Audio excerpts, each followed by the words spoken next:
whatever your heart desires, don't ever give up. Keep on going.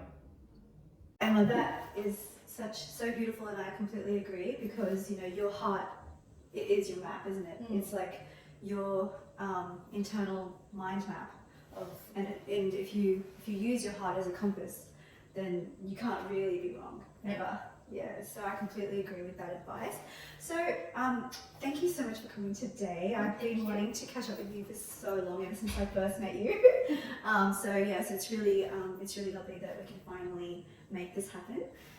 So tell me a little bit about your life journey and I guess those developmental milestones that stand out in your mind. And so let's start off with that and where you're at today. Yeah, well, obviously I'm 43 now, so I am South American born, background, sorry, but I was born here in Australia. So I'm originally from Sydney, and I moved up to Brisbane about 20 years ago. So my first marriage obviously didn't go too well with the DV situation, and I ended up with two beautiful little boys at the time, which are twins, and now they're 20. Yeah, oh my gosh, we've grown so much. You do not look like you have have 20-year-olds. Yeah, they're 20. It's just it's a shock. Amazing South American skin. Yeah, must be South American skin. So born in Australia, moved here to Brisbane, and it was with the twin boys at the time. And my background is education, so I was a preschool teacher. I also directed early childhood centres, and throughout that time, it was quite difficult here in Brisbane going through that relationship, and obviously that ended. And I was on my own, but very successful in my career, and I decided to then change that into working in a community centre, really giving back to the community. Because in the community centre at the time when I was going through my domestic violence relationship, there was support for me that I didn't know existed. Yes, and then once you've been through that yourself, you want to give back because you understand what these women are going through and the struggles. I mean, having personally experienced that. Yeah, it makes a huge impact. It made a huge impact in my life, and I just knew where my path was going in helping people, and I wanted to give back. That was a big thing, but it still wasn't clear to me what my purpose in life was. Yeah. But as I was developing in that area, I met my now husband, and he was already contributing to the community, and he's very passionate about helping people. So healthcare that cares is his motto as a physio and business owners there at Greater Springfield.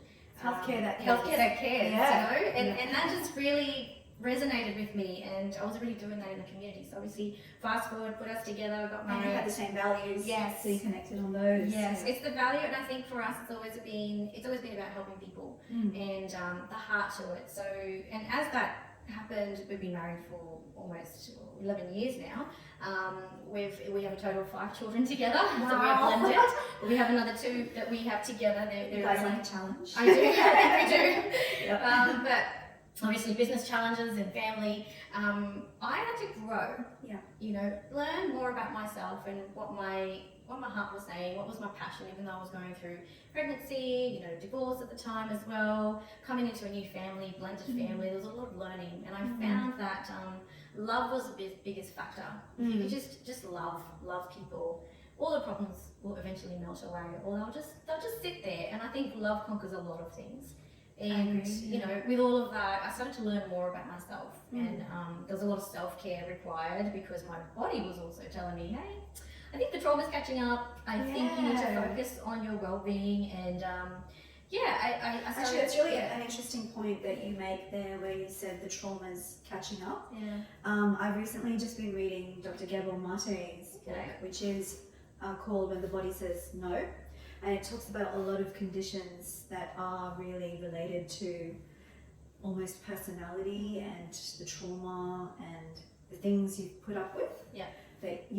So please continue. No, it's true. It catches up. And for me, when it really was a wow moment was when my body started to show symptom signs of perimenopause at 38. At 38? 38. So my youngest child, I birthed at the age of 38. And the doctors didn't understand what was happening. They thought, it's just the whole thing of you. So this was brought on postpartum, which was very unusual. And so all the doctors were like, no, nothing's wrong with you. You're just going through the postpartum stage and you're breastfeeding. And of course, because at that everybody treats you like a bit of a lunatic if you, you know, because you've just given birth. Everything's changing.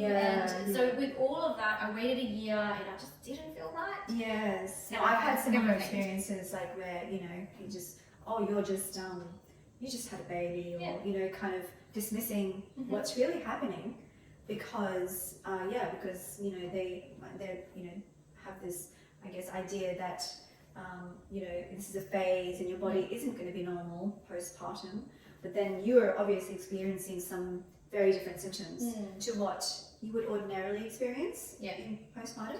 There was itchy tell us a skin. bit more about that. It was a list. So itchy skin, my hair was falling out even after a year of having my last child. I went, this is really odd. I started getting acne, which I never really had any acne. My mood swings, I was very fatigued, and I love exercise and I love lifting weights and crossfitting and boxing, and from doing 6 days a week full on to then starting to lose my muscle mass and fatiguing, and I'm not able to even lift 5 kilos. And I went, well, this is not normal. So I started also having issues with dairy, which was never an issue. Okay, so you started having intolerances with massive, food. And then so the fatiguing, the mood swings, the hair loss, the libido issues, which just it didn't make sense. And at that age, you're like, what's going on? This isn't right. It's almost like to have lost the you that you know. But I felt like, and I can say it now, at the time it was very stressful because honestly I thought I had cancer. I thought I was dying, and you know, it just didn't very wrong. It was wrong, and I just didn't feel right. I wasn't sleeping right. I would just completely be saturated at night while sleeping. Wake up, I'm shocked. I'm covered in water. I'm touching my husband, going, "Are you wet?" Is it that hot? Is it that hot? He said, "No, it's freezing. It's winter." So I pretty much had the whole list of what a lot of women go through, at a very early stage. So a lot of doctors didn't listen, but I found a few doctors later on that actually gave me the proper tests, and the gynecologist, and really broke everything down for me. But they also realised that there was an emotional and spiritual aspect to not just the physical side of going through perimenopause. And they opened a whole new world for me of how important it was for me to actually... Sounds like you got some really good doctors. Very good doctors, and you know, I went through a journey of learning even what colour I liked. I didn't understand, even as a mum for so long and going through so much, just even someone asking me, what is your favourite colour? What are your hobbies? I would actually sit there and go, oh, I actually don't know.